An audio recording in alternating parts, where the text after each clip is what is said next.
Yo, welcome to Simply Bitcoin Live, your number one source for the peaceful Bitcoin revolution. We cover breaking news, culture, medic warfare. We'll be your guide through the separation of money and state. Oh, yeah. Shout out to Opti holding it down last week with Rustin. Absolutely slayed it. A couple days in a row. Finally got a break for once, and like first time in like 3 years after the Bitcoin conference. It was good. It was good. Got to relax, but now I'm back in the saddle. Happy to be here. Anyways, today we're going to talk about the charade, the political charade that is the debt ceiling. You know, like that's the whole thing, right? Like the Republicans got elected, you know, just like conservative, right? Apparently, you know, stop making the government bigger, you know, and then they do the exact opposite. I mean, and do you blame them? Like, do you really blame them? Like, because like, think about it, right? If you had the power of a money printer, like you would most likely use it. It would most likely corrupt you too. Right. So like I've said this many times on Twitter, I don't think anyone deserves the power of a money printer, period. But anyways, I think that's like kind of noise though. The debt ceiling stuff. I think all Bitcoiners kind of inherently know this. You know, Satoshi did embed it in the Genesis block, like chances are on the brink of the second bailout for banks. We know governments are just going to use that privilege of creating money for free that everyone else has to work for. That's old news. But the big news is that in the debt ceiling deal that McCarthy passed through, I think it was like yesterday night or the night before, the Dame tax, which was the proposed 30% tax on Bitcoin miners, that's dead in the water.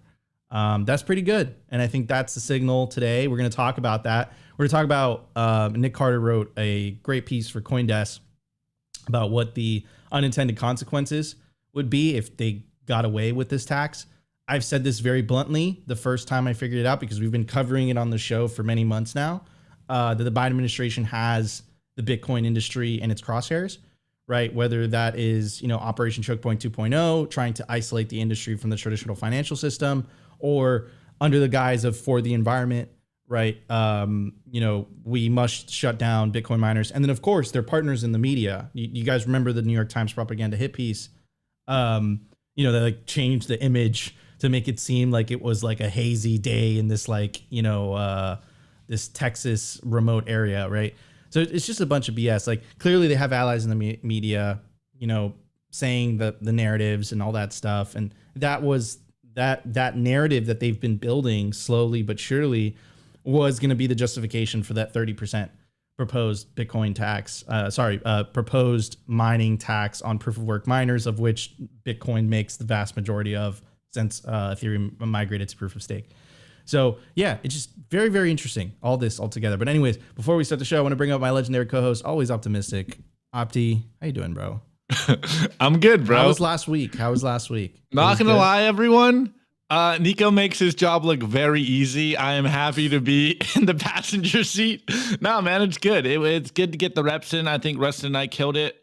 You know, Rustin came off the bench, coming hot, and we did a good job. Pretty happy with the work we did last week, and I'm excited to just continue to do the work this week. So, man, it's a beautiful day in paradise. We get to make Bitcoin content for a living. Absolutely amazing. Yeah, 100%. But anyways, in the culture, I'm going to take the debt ceiling view and kind of flip it a little bit and get it from the cultural perspective of what the normie thinks about printing money. And I got some parody and some not so parody here. And I think it's going to be an interesting little bit. So we'll get into that in the end of the show today. Absolutely. All right, everybody, it's going to be a good show. Let's jump straight into numbers. Let's do it. The Bitcoin numbers. Brought to you by Nodl. At this point, you should be running your own Bitcoin node. If you don't use your own Bitcoin node, you're trusting someone else's. Run your own version of Bitcoin Core, the Lightning Network, Whirlpool, and Dojo, all from the comfort of your own home. And if you're a digital nomad, you have absolutely no excuse, because now you can run a Nodl through a virtual private server. Visit nodl.eu today. All right, everybody, I want to tell you about the biggest Bitcoin conference on the face of the earth. I know it just happened in Miami, but if you get your tickets, you get your early bird tickets, you can get a crazy discount to the largest Bitcoin conference in the world, Bitcoin 2024. It's going to be in Nashville. It's not going to be in Miami this next coming year, the year of the halving. It's going to be July 25th through the 27th, 2024. You can get your early bird tickets now. They're extremely cheap. For a general GA admission ticket for 2 days, it's only $299. For an industry day, that's what I would recommend, especially if you're trying to get a job in the industry. It's only $749. These prices will go up tremendously. So if you want to go to Bitcoin 2024, get your tickets now, and you could use promo code SIMPLY to get yourself a big discount. Anyways, at the time of recording, the Bitcoin price is $27,585. Sats per dollar, 3,625. Block height, 791,966. Reachable Bitcoin nodes, 17,096. Blocks to halving, 48,034. Halving estimate April 21st, 2024. Total Lightning Network capacity 5,349 Bitcoin. Capacity value $147 million US. The realized monetary inflation rate 1.76%, and the market capitalization of Bitcoin $534 billion with a B. Anyways, I want to talk about this. One of the biggest indicators of future performance is you look at the past, right? And there's this video that kind of went viral on Twitter, and we have it for you guys. I want to play it for you guys. But this is Michael Saylor talking about Apple back in 2012. And it said, quote, I would be very, very long on Apple. Whoever is selling that stock is a moron. Saylor said this in 2012. Apple stock at the time was around $20. Today, the stock is $175. And you'd be like, okay, it's a nice gain. But then Guy Swan followed up and said, he said the stock is going to $2,000 with a 7-to-1 split in 2014 and a 4-to-1 in 2020. The price today at the weight of when the comment was made, the price would be $4,900. So Saylor lowballed it, like Guy pointed out. But that again, anyone could anticipate something. Anyone could speculate on the price of a stock or whatever. That's not what I want to focus on.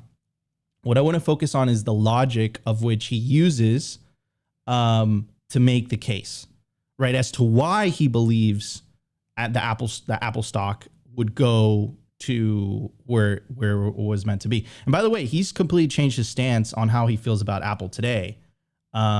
Thinks it's overvalued, right? But anyways, so I have the video for you guys. We'll play it and then we'll talk about it. Let's check it out. The government is able to borrow a tremendous amount of money, and therefore... That isn't the video. Is it, Opti? That isn't the video. Nah, that's last week's, bro. Oops. Anyways. Just play it. Yep. Yeah, play it through the tab. All right, let's check it out, guys. If you ask me, Apple Computer is going to $2,000 a share, right? I mean, I'd be very, very long that company. Whoever's selling that stock must be a moron, right? I mean, this is a company that's going to actually have 4 billion devices out there. If they roll them over once every 4 years, they're going to sell 1 billion devices a year. And the thing that people they don't get, right? You either get it or you don't get it. I'm going to come back to your PC question. I know a lot about PCs. I bought 10,000, 20,000 PCs in my life. I got 3,000 sitting underneath my desks. You put a Dell computer underneath the desk, you don't care that it's loud and it's hot and it's a power hog and it's ugly and it's heavy and it's like an ugly beige cabinet with screws showing. You don't give a crap. You just want it to be $400 or $500. Okay? You put a phone in your pocket and you sleep on it or next to it. You care whether it's hot. You care what it looks like. You care the battery life. You care about the radio. This is an iPhone 5. This runs 10 times faster than an iPhone 4. There's not an 8-year-old on the planet that doesn't want an iPhone 5. Right? Who wants to wait 42 seconds to watch something download instead of 2 seconds? Nobody. Right? You don't have to be a genius to run an Apple computer. You just have to, every year, make the product a bit lighter, a bit more elegant, make it a better radio, make it a better battery. And then I sat with one of the 10 richest guys in the world for dinner 5 nights ago, and we had dinner for 4 hours, and he did half the talking, I did half the talking, and he's much more successful than I am. I understand that, by the way. As I said, sometimes you got to do other things than just have opinions to make money, right? There's a lot of execution involved in the rest, but I have opinions. So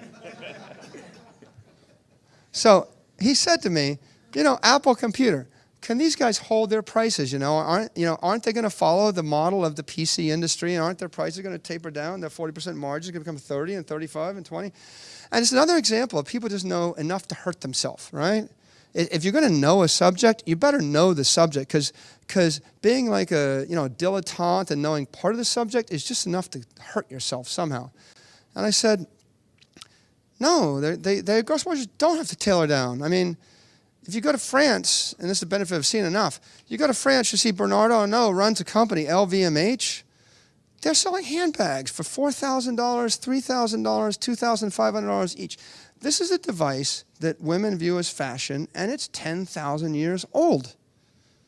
And for 10,000 years, no, the prices are not lower after 10,000 years. If you actually care about this thing, how many women have $300 pair of shoes? How many have two? How many have more than two? Right? The truth of the matter is when the technology goes from being a utilitarian vocational brick that I put under my desk, no one gives a crap about that, to being a piece of clothing, right? A fashion statement, extension of your personality, a piece of jewelry. And iPhones, iPads, they're somewhere between clothing and jewelry. All right. So I wanted to share that just because of the logic that he uses. And the logic was sound. He was right. And then like, obviously you'd say like, Nico, like, no shit. Like, duh. Like, obviously, it's so obvious. Before the iPhone 5, iPhones were junk. Like, you'd be like, okay, like these apps are cool and like you click it, but whatever. But like most people would still rather use a BlackBerry at the time, if you guys remember, right? And then like the iPhone 5 was really like the crossover where like the touchscreen started to feel snappy and it started to feel good. And then like people were like, yo, the BlackBerry is like ancient, F that, move to iPhone. But he was saying that like right when the crossover was happening. Fast forward 12 years later, and he was absolutely right. What is he saying about Bitcoin today? Where is Bitcoin going to be 12 years from now? Right. And then I obviously Bitcoiners have been saying this for a while. We've been saying this for, or at least personally, I've been saying this for 7 years now. It's going to be so obvious in hindsight, and kind of tie this in with the debt ceiling thing that's happening right now. It was a political shit show. Like, elect the Republicans. They're going to be conservative and they're not going to grow government and they're not going to whatever.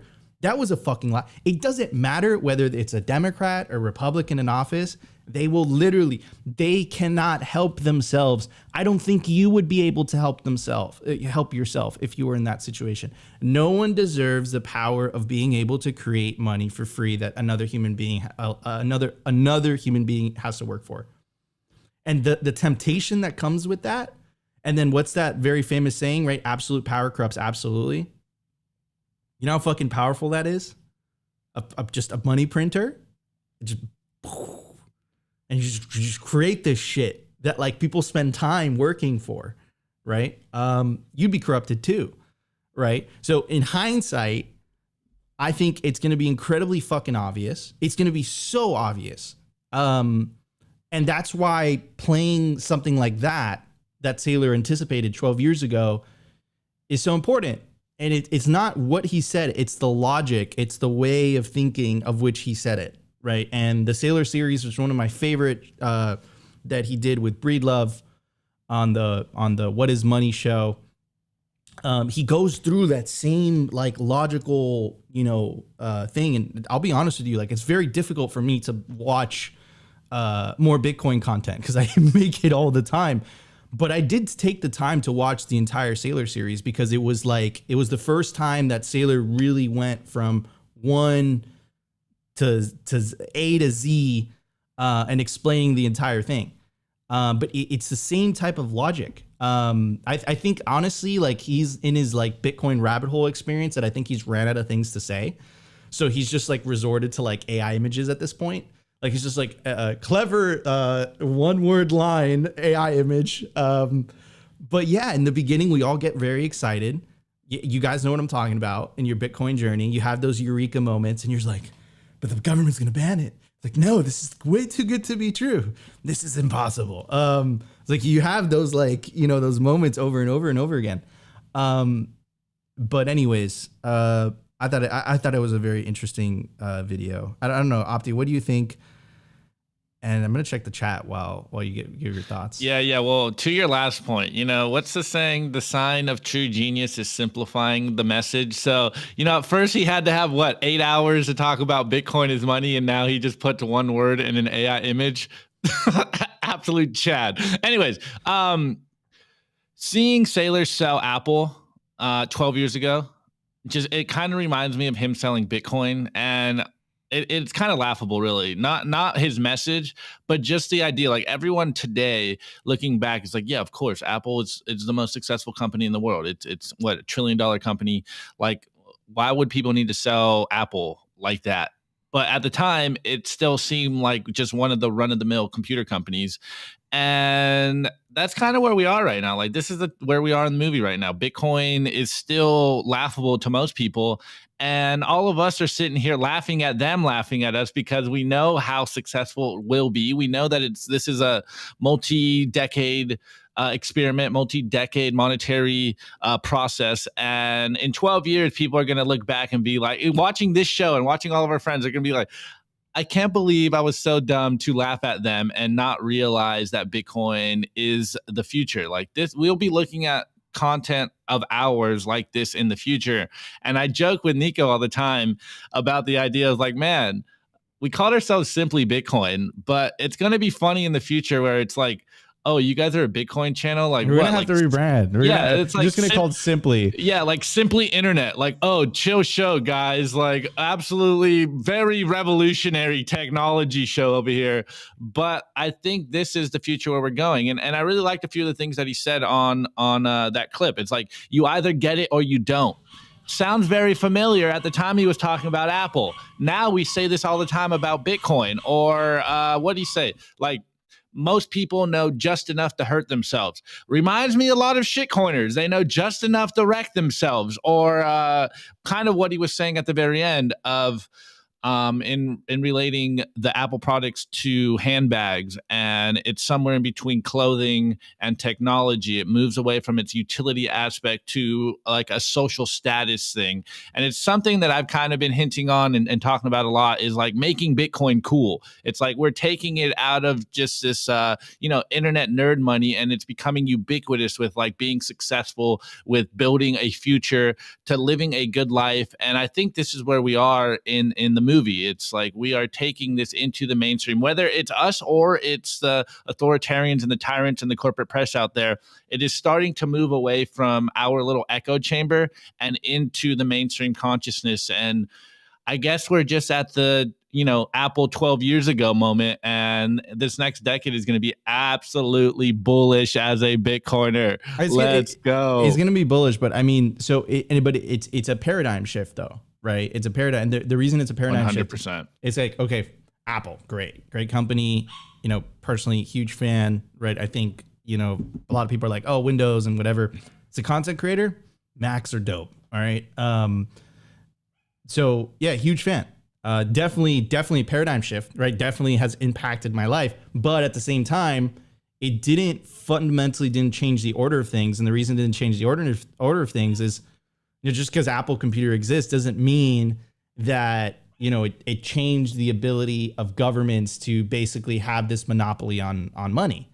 Right now, Bitcoin comes along, and it's not only better money, but it's going to fundamentally change the relationship between individuals and governments. Right. And as the book, The Sovereign Individual, pointed out, right, like if individuals have the ability to opt out of inflation, they're going to, even if it's like a generational learning curve, like where it takes a whole generation before people start to wake up. People are eventually going to figure out very quickly that they don't have to use their local currencies. And the farther you are away from the benefactors of this system, so like if you're not in a country that doesn't have a stable fiat currency,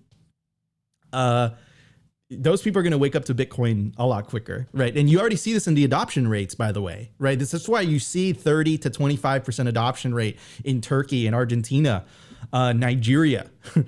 People there are just like, yeah, this is stupid.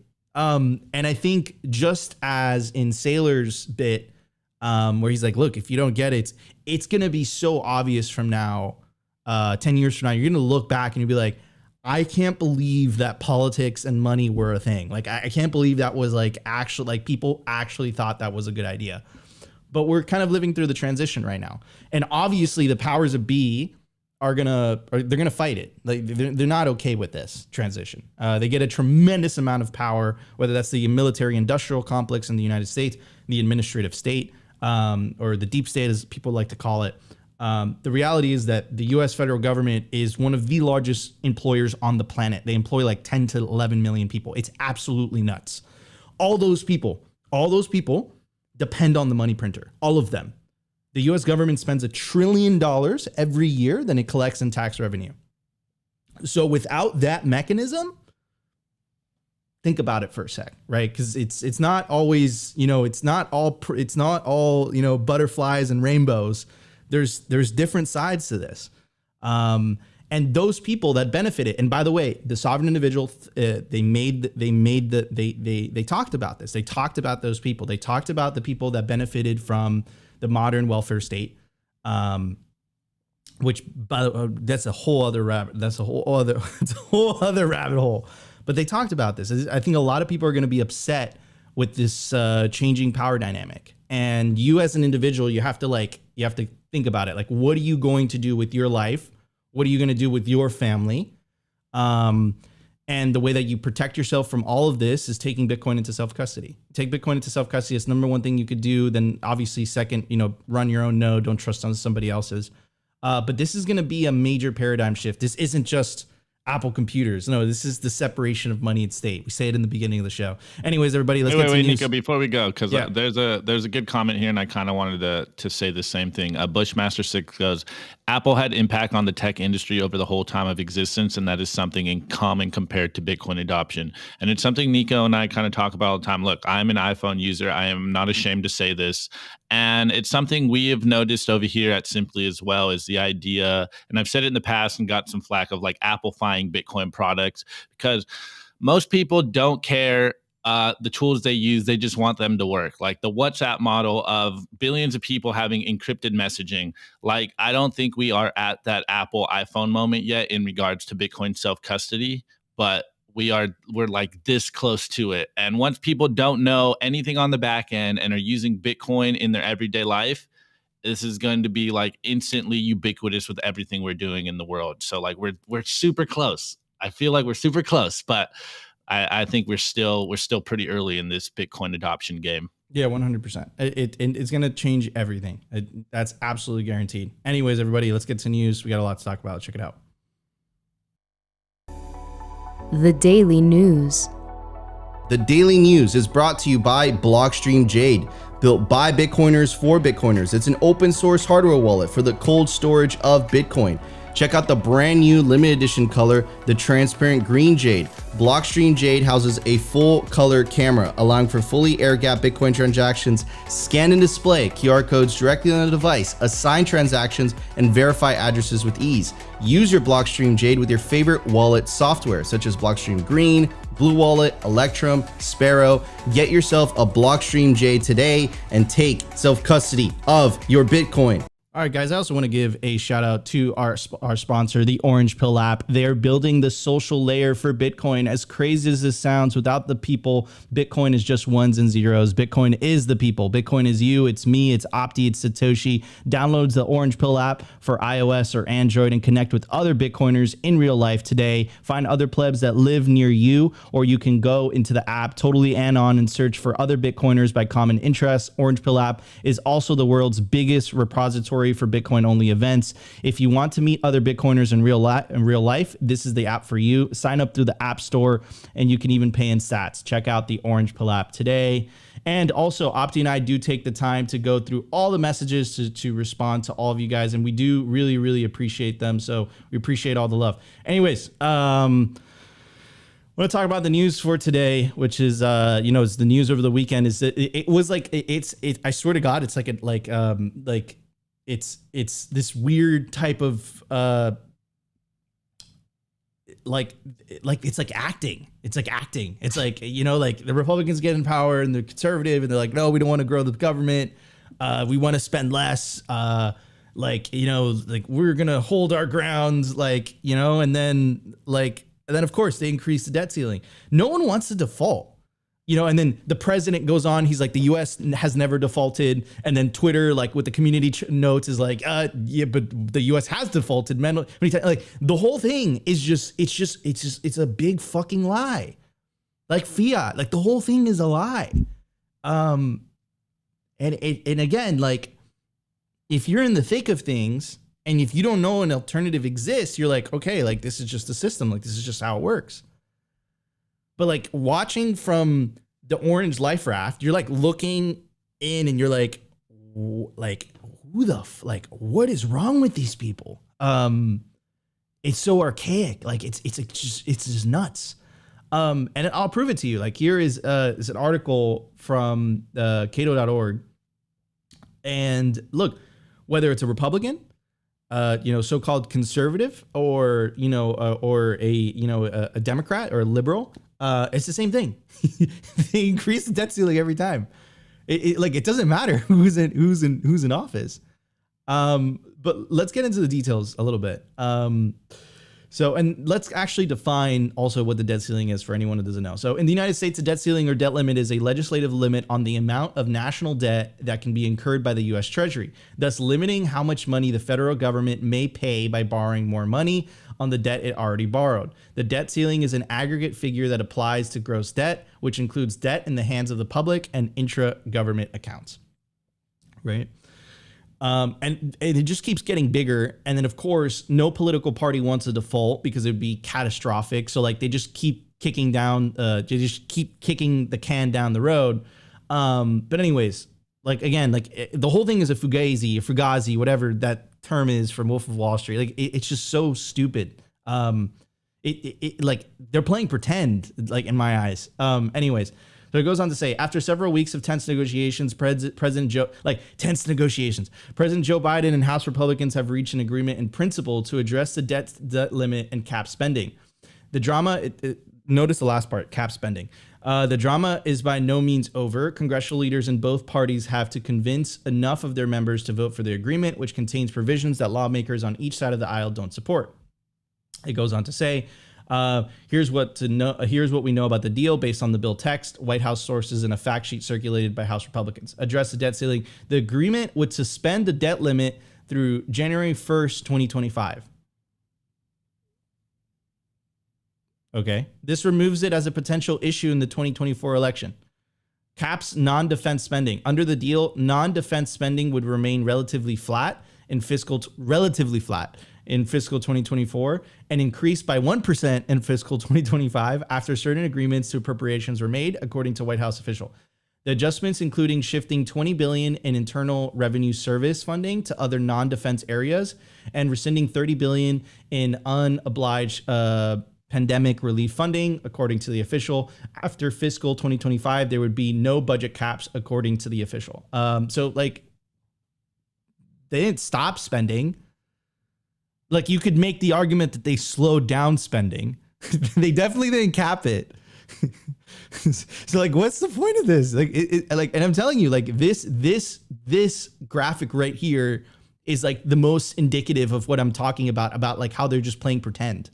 Like it doesn't matter whether this is why we tell you it's not green. It's not red versus blue. This is red versus blue. You're looking at it. For audio listeners, it goes back all the way to 1980, and it has a very cool little graphic, and it shows you for blue that represents a Democratic president, for red it represents a Republican president, and the debt ceiling just keeps going up, like literally up and to the right.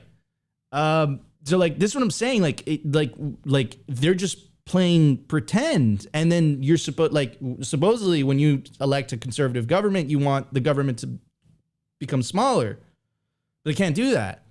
So I mean, the option here is to opt out. But anyways, so we all know this is Bitcoiners. I don't think that should come as news to you, but I think the news that I do want to focus on today is what was part of this agreement. And of course, we have Warren Davidson.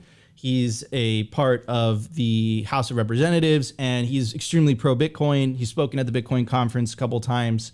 And of course, you have the legendary Pierre Richard, who did the awesome video that debunked the New York Times narrative that Bitcoin miners were emitting CO2. And he asked Warren Davidson directly, here's the bill to the text. What are your thoughts? And Pierre Richard said, I searched through the document. No mention of Bitcoin mining. Does this mean the administration's Dame excise tax proposal is gone? Yes, one of the victories is blocking proposed taxes. So what is the Dame tax? We're going to go back in time for a little bit. Here is an article that Nick Carter wrote a couple weeks ago. It says the White House Bitcoin mining tax undermines itself. It goes on to say, in its bid to marginalize the domestic Bitcoin and shitcoin industry, the White House has unleashed financial regulation. No, Nick, that's not cool, dude. Look, hold on a second. Like, marginalize? No. The mining industry is Bitcoin. Since Ethereum migrated to proof of stake, like 97% is Bitcoin. So, I mean, I guess. Anyways, the White House it's funny what happens when you hold shitcoin bags, right? The White House has unleashed financial regulators, deputized the banking sector, and generally harassed crypto firms here. On top of that, it is now trying to push through a de facto ban of mining in the US with the Dame tax. The proposed levy would add 30% to electricity costs for miners, which would be enough to turn their economics upside down and force them to leave these shores. The tax sets an extremely dangerous precedent as it singles out an industry that lawfully purchases electricity, holding electricity buyers responsible for their carbon emissions of the underlying generation. That makes no sense. It's not Bitcoin miners' responsibility to decarbonize the electricity they purchase. That falls to the architects of the grid. If the Biden administration can't get the grid to be sufficiently green, it should focus on that rather than pushing an industry that buys less than a single percentage point of electricity produced in the U.S. in a given year. Well, we've made the case for you guys on Simply Bitcoin. It has never been about that. It's never been about the environment. It's about the fact. It's about this, ladies and gentlemen. It's about this. Bitcoin is a threat to this. They can't do this when a big portion of the population just decide not to use their money anymore. They can't $1 trillion deficit spend a year when a percentage of the population is like, yo, fuck that, I'm opting out. They can't do that anymore. So of course the system is going to fight back, and the environment, great, right? Such a noble cause. Who wouldn't want to get behind that? Sounds so obvious. Anyways, Nick had some updated thoughts on it. He goes on to say, Bitcoin mining Dame tax defeated, parentheses for now. Biden CEA, specifically Heather Boschley, hold this L. So, I mean, cool, nice little win. But at the same time, like, you know, clearly the system is fighting back. And yeah, I mean, does it surprise you at all? It doesn't surprise me. It's just funny. The whole thing, just like one big play, bunch of LARPs, bro. It's just one big, like, it's like one big, like, yeah, you know, the debt ceiling, we're conservatives and we can't grow the government and F that. And like, they end up doing it anyway. They've been doing this for decades. And this goes back to like what I was saying in the very beginning of the show. If you had the power of creating money for free that everyone else has to work for, are you telling me that it wouldn't corrupt you to the core? Of course it would. I think it would corrupt any human being. And I think Bitcoiners are humble enough to understand that and admit that. No one should have the power of being able to create money for free that everyone else has to work for. Full stop, period. Doesn't matter how powerful, how democratically elected you are. Doesn't matter. No. We have a better system now, and that system is obviously Bitcoin. I mean, it costs you, doesn't matter who you are, the president, the emperor, the richest man in the world. There's a cost to create more Bitcoin, period. Right? That's it. And it creates a more equal, equitable system compared to their system, the system that they're, advocating for, which is a terrible system. Creates this massive wealth inequality that we're currently experiencing in the U.S. The housing crisis, if you're a millennial or Gen Z, all the money printing, that isn't, it isn't free. It's a wealth redistribution mechanism from the lower and middle classes that don't have the means to save in assets. Therefore, they don't benefit from asset inflation every time the government prints. It takes it from them that they save and earn in dollars, and it gives it back to the very wealthy, and it gives it back to the government. It's not that capitalism makes the rich richer and the poor poorer.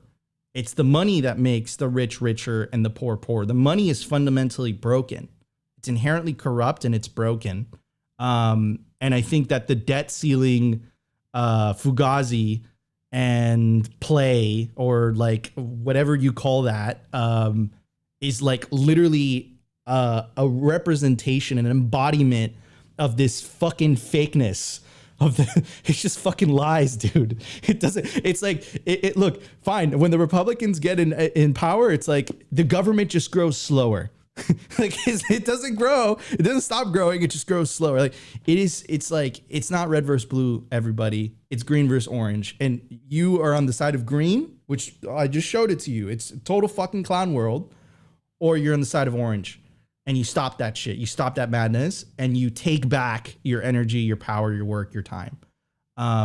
Anyways, Opti, what are your thoughts on this, bro? I didn't cover the debts because I feel like it's a dead horse. It's been like beaten, like it's been talked about so many times. But I think the Dame thing is really interesting. I think that's a little win there for us. That's freaking awesome. And it just buys us time. They'll be back. But I think it's a nice little win under our belt. It feels nice. We don't get those very often. Yeah, well, I kind of want to go back where you started this about how fake politics seems or actually is. I've been saying this for a while, but I know most of you guys are probably around my age. I grew up watching Chappelle's Show. And every time I see politics on TV, it reminds me of Chappelle's Show when they did politics. And it's just, you can tell how fake it is. I can never get this image out of my mind of just how fake all politics is. It's definitely acting. It's definitely a charade.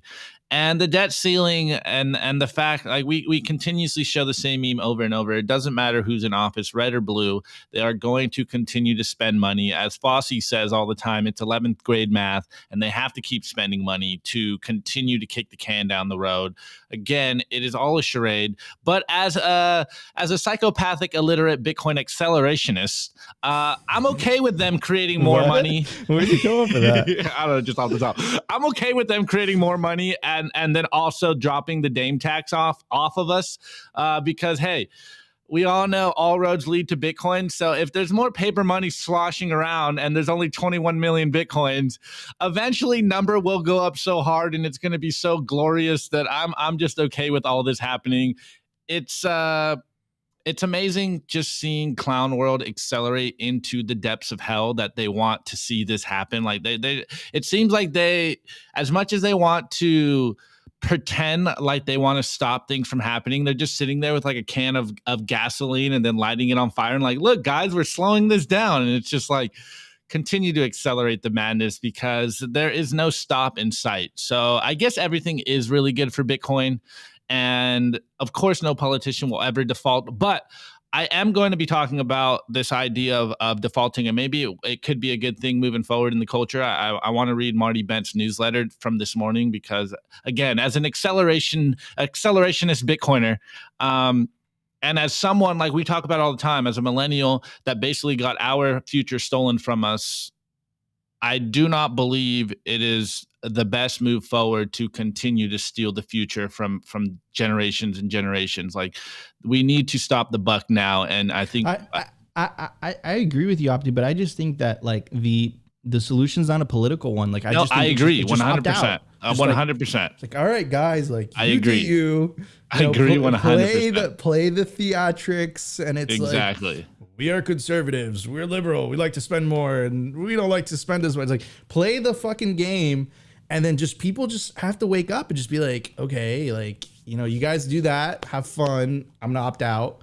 And I think that is going to lead to a default. But it's interesting because the last couple of times the U.S. has defaulted, whether it's like 1933 when like FDR literally confiscated all the people's gold, or 1971 and all the other times, like they spun it in a way where it's like, we never defaulted.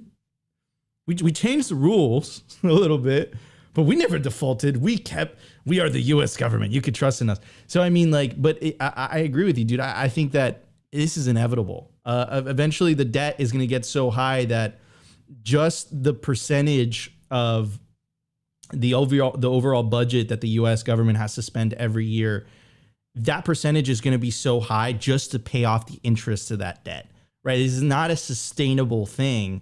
And at the same time, like we cover this all the time. They have to print in order to cover their expenditures. And every time they print, right, I've said it many times, it's a wealth redistribution mechanism from the have-nots to the haves to the government, right? But that's what Bitcoin's all about. Bitcoin is a peaceful revolution, and it's saying enough is enough. Anyways, everybody, let's get to the culture. We got a lot to talk about. Let's check it out. The Daily Culture. Brought to you by SwanBitcoin.com. Swan is the best way to build your Bitcoin stack with automated Bitcoin savings plans and instant purchases, serving clients of any size from $10 to $10 million. We love Swan because they incentivize self-custody and dollar cost averaging. What are you waiting for? Visit SwanBitcoin.com today. All right, guys, I also want to tell you about the Swan IRA. Bitcoin is generational wealth, and you can secure your bright orange future with the Swan IRA. Real Bitcoin, no taxes. Swan offers both traditional and Roth options to best fit your needs. Create your IRA and start adding Bitcoin in less than 1 minute. Transfers and rollovers are available. Swan's Bitcoin experts will get you set up with no transfer fees and no minimum balance requirements. This is the real thing. This is real Bitcoin, not an ETF or other derivative. Get the real thing and get it at Swan. Go to swan.com/IRA for more details. If you have any questions, doubts, or concerns, you could always hit me up on Twitter or the Orange Pill app. Anyways, Opti, I just want to point out before you read this that this is a parody account of Harrison. I know. I was going to say this. I was going to give this context.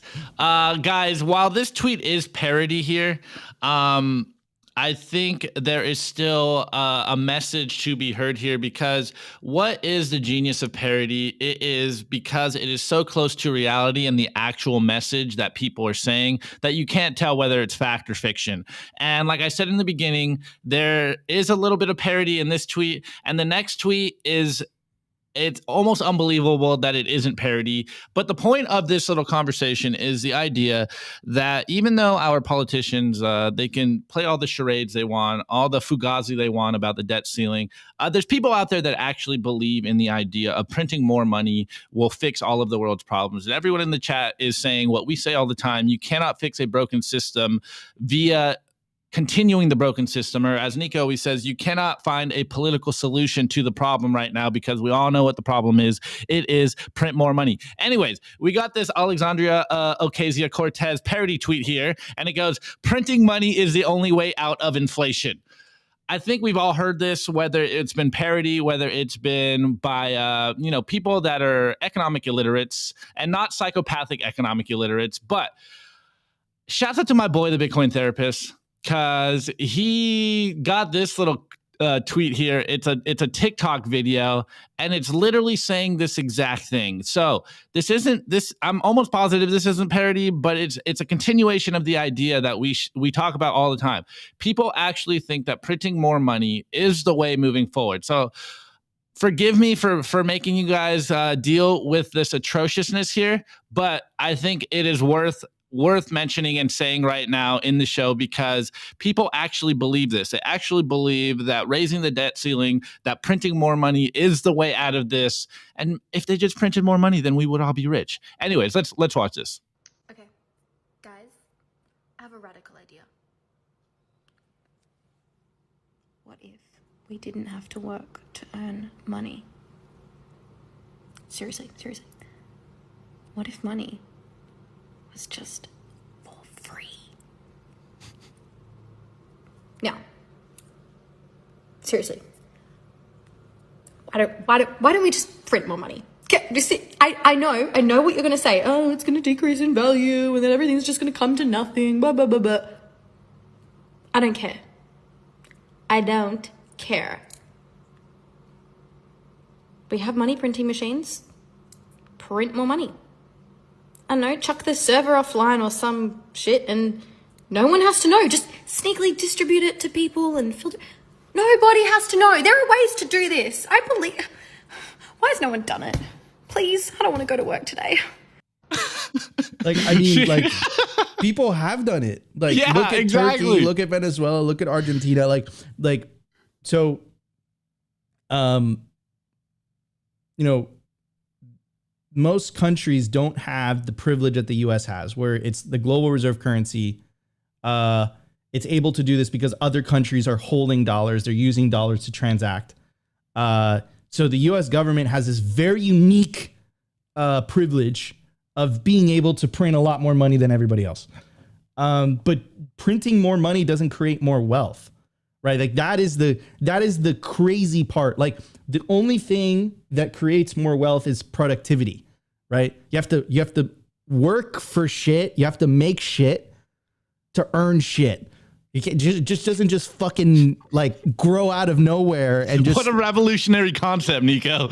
like it's nuts to me. But you want to know what the unintended and I'll end it with this. You want to know what the unintended consequences of our fiat? It's clown world number one.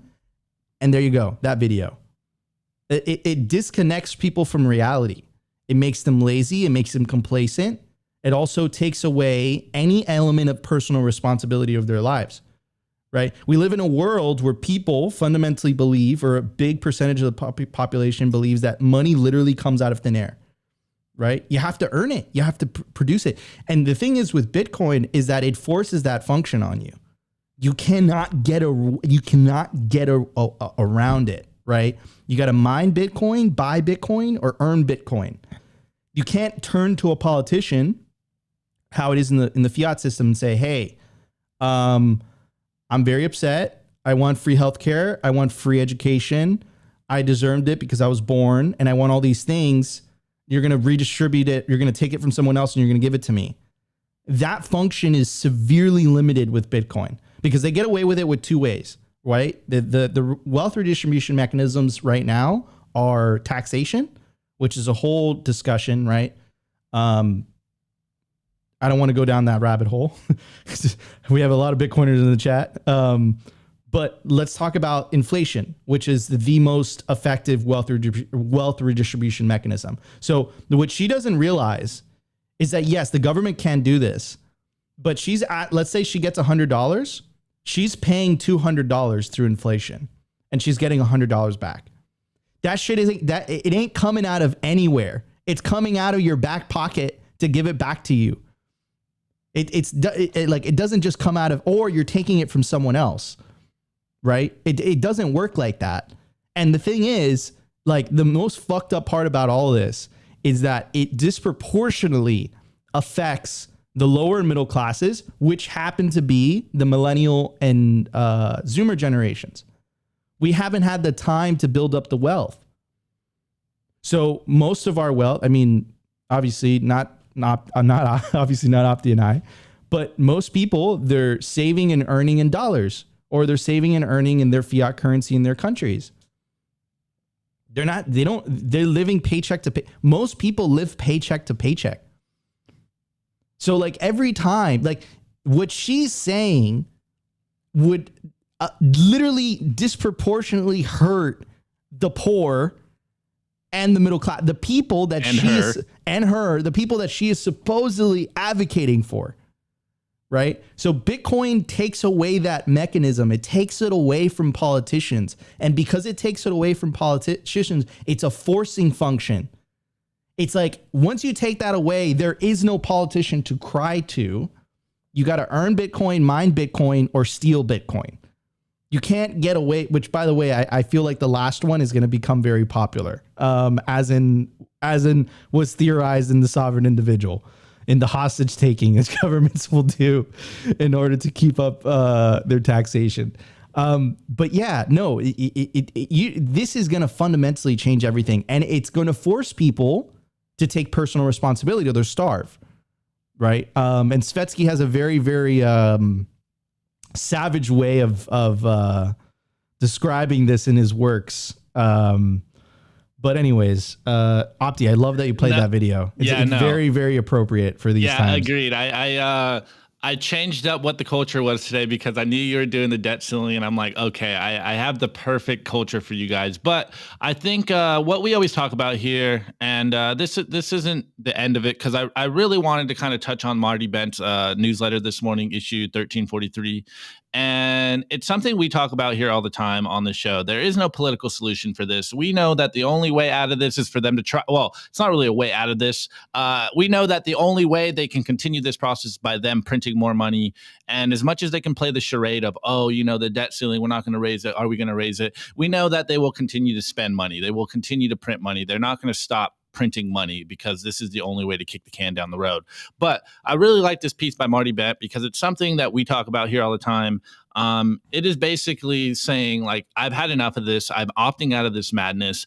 Let's default now. As the accelerationist Bitcoiner, it's like, bring it all down so that we can move forward. And I'm only touch a little bit on this from Marty Bent, but I think the message should be heard more often. He goes, take on the burden now so our children don't have to. It is time for our generation to come to grips with reality. And he goes, this tweet right here: if there must be trouble, let it be in my day, that my child may have peace. And this single reflection, well applied, is sufficient to awaken every man to duty. That is Thomas Paine. And he goes, don't let power drunk who are unable to face reality put our children further into debt.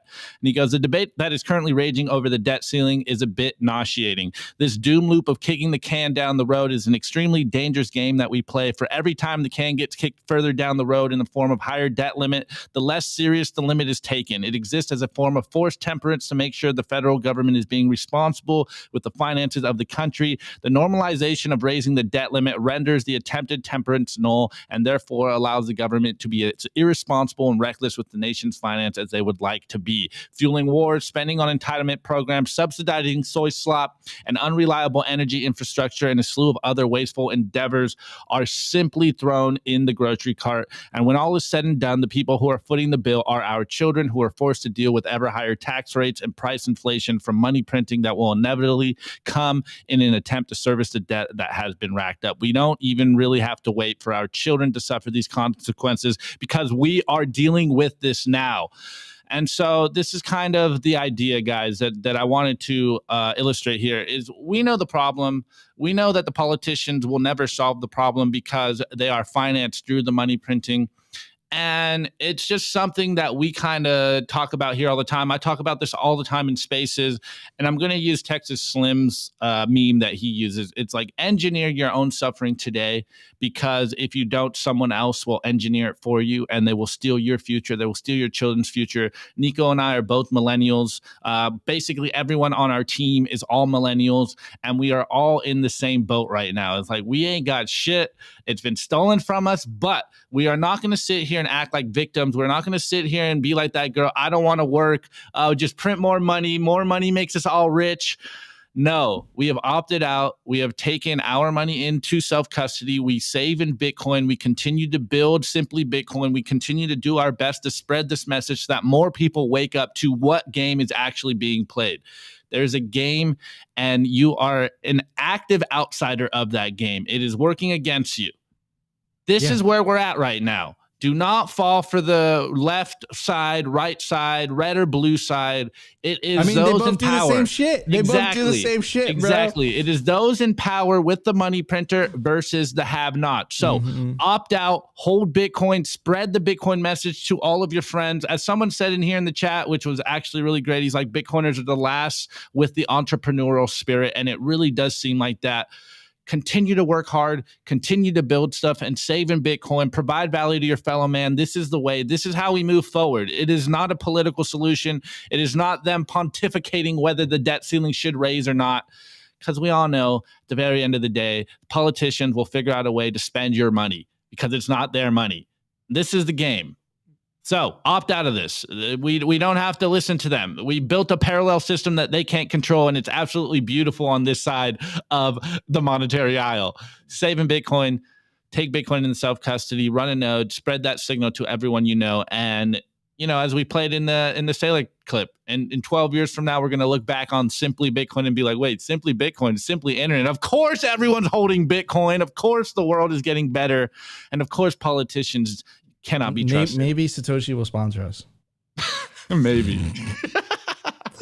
Anyways, everybody, let's get to the meme review. We got lots to talk about. But before we get to the meme review, I want to give a very special shout out to BitPlates, our sponsor. Guys, you want to make it over the finish line with your generational wealth. You don't want to store your Bitcoin seed phrase on paper. Paper is it's weak. A dog could eat it. It could be eaten. It could be set on fire. It could be ruined by water. You want to store your generational wealth on steel. This is the BitPlates Domino. It's easy to use, hard to destroy. BitPlates Domino are designed to preserve Bitcoin wallet backup seed words and pad phrases made from highly corrosion resistant 316 marine grade stainless steel. Offers the ultimate protection against extremes of temperatures. You can use the promo code SIMPLY to get 10% off BitPlates. Store your generational wealth on steel. Don't do it on paper. Listen to that. It's ASMR. You hear that? It's absolutely beautiful. It's solid. It's solid. And now Opti and I are dangerous. Opti, should we should two-time it. Yeah, exactly.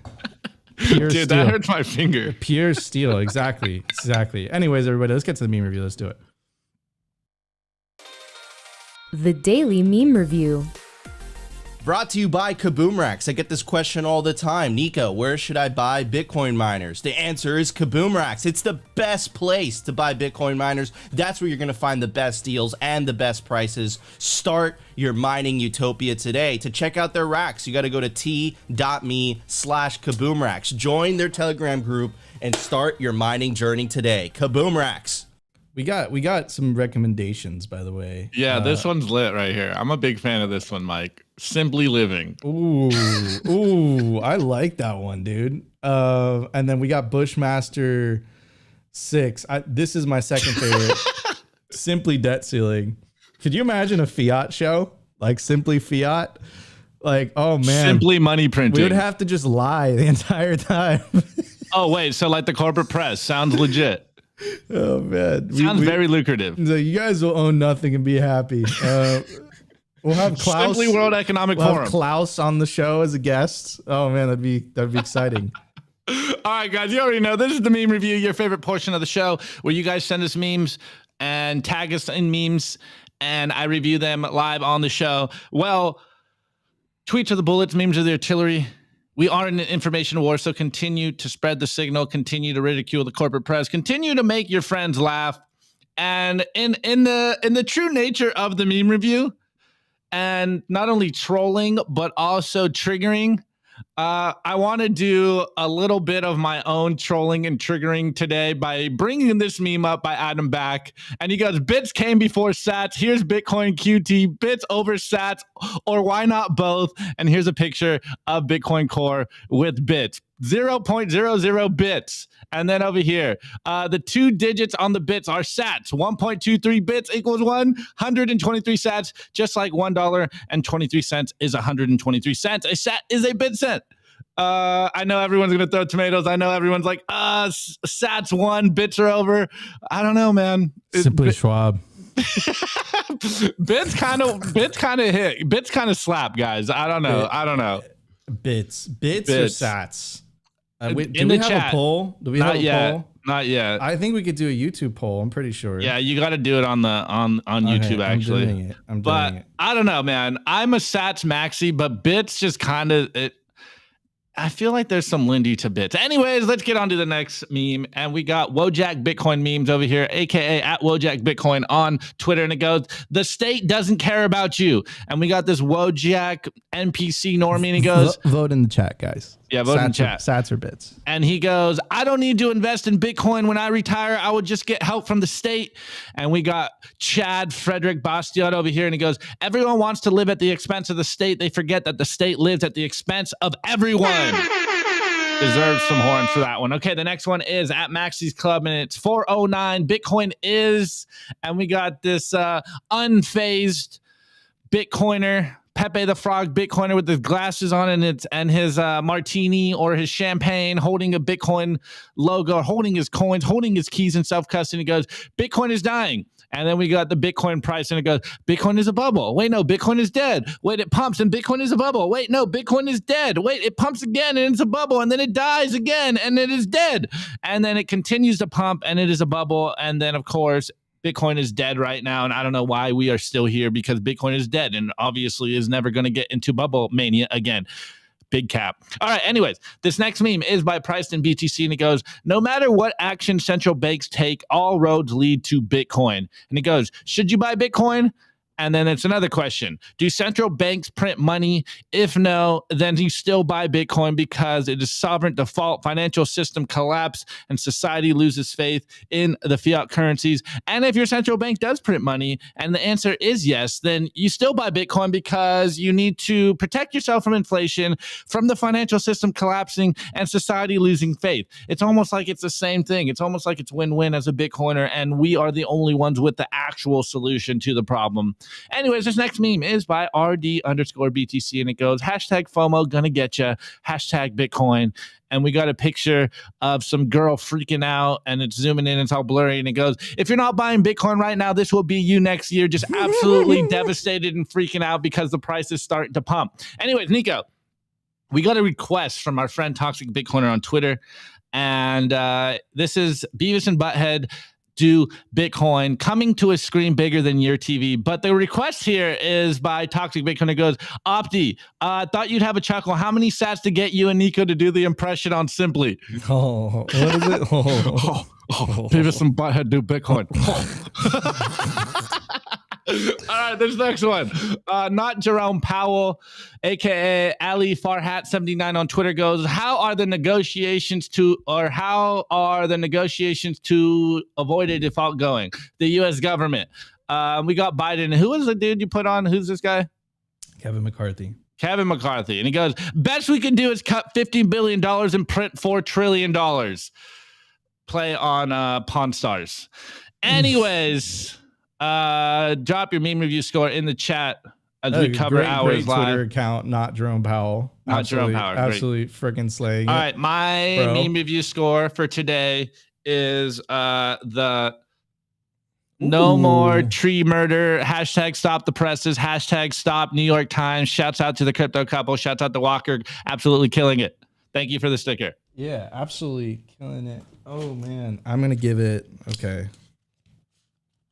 I'm going to give it a 3. 3 of, what is this? Is it no, it's not spade. Clover? I don't know. All right, drop your wait. Everyone is saying Nax standard. If you know, you know. Nax. Okay, wait. Let's take a look at the YouTube. Okay, I'm gonna end the poll. We got 23 votes in the poll. 82% of you said Sats. Only 17%. They're Bitcoiners, though. This is the thing. This is what you guys don't get. Mike is the one, as my sober Bitcoin friend, Ovi's with sober takes. Bits would be easier for the normies, guys. It's just Lindy. It's less thinking for them. But hey, I'm a Sats maxi because more number better. I like having thousands of Sats. It makes me feel rich. But I think the normies, like 100 Sats to a bit. It's like $1 and pennies. It just it makes. Oh, the club. Sorry, Mike. It's clubs. The clubs. I don't gamble. I don't play poker. Poker's great. It's good. It's a great game. Anyways. Yeah, I think it's an interesting debate. But the beauty of Bitcoin is you could use whatever you want, and most wallets have both. You could have either Sats or Bits. It's really up to you. Anyways, before we get to reading some of the meme scores, I'm going to give a shout out to our awesome clothing sponsor, Opti, and I wear the merch every single day on the show. I'm wearing the classic blue Represent hoodie. Opti's wearing the Simply Bitcoin merch. He's got the Simply Bitcoin hat and the Simply Bitcoin limited edition hoodie, which can't buy because all of it is sold out. I think this one was only like one of them. That's sold out. Anyways, the snapbacks are available. You can scan the QR code on your screen right now from your phone, and it will take you to the Represent store. You could use promo code simply-Bitcoin. Get yourself a nice little discount, 10% discount. Anyways, everybody. Oh, and new Simply Bitcoin merch dropping soon. And for the ladies, yes, we got Simply Bitcoin merch specifically designed for the ladies dropping very, very, very soon. Anyways, let's get through some of the scores. Opti, let's pull it up, my bro. All right, first one we got Elaine. Simply Bitcoin 101, required in public school grades 0 through 12 for college graduation. We would make a generation of hardcore libertarian Bitcoiners. Oh man. Governments would hate us. Bushmaster 6, Opti's ex-girlfriend Lagarde spinning on the debt ceiling while Opti's playing catch. IYKYK. What does that mean, Opti? If you know, you know. Okay, thank you. I'm terrible with the just the letter things. Anyways, except for Gotta Go, GTG, I got that one. Or BRB, got that one too. Dude, millennial boomer confirmed. Mike Cobart playing drinking games with both Opti's slam pieces, Liz Lagarde, and yelling. Robert Schmidt, I give the memes, AOC's worn tax the rich dress. Very, very nice. Why isn't the tax the poor talked about more? Because that's what inflation is. Inflation is a tax on the poor. So this should be talked about more. Anyways, guys, thank you so much for tuning in. Yeah, that's right. The buzz. Timed wrong. Anyways, close enough. Guys, thank you so much for tuning in to another episode of Simply Bitcoin Live. I am back, but shout out to Opti for holding it down last week. He absolutely freaking killed it with our boy Rustin, who's back in the saddle. He's going to be dropping the hot fire this week. So keep an eye out for Rustin clips. They're coming in hot. And of course, guys, we'll be back tomorrow, 12:15 p.m. Eastern Standard Time for another episode of Simply Bitcoin Live. In the meantime, we love you. Appreciate it. If you smash the like button, consider subscribing if you feel like we provided you value. I'm your host, Nico. This is my co-host, Opti, and we'll be back tomorrow on Twitter Spaces as well. We love you all. See you guys later. Peace out.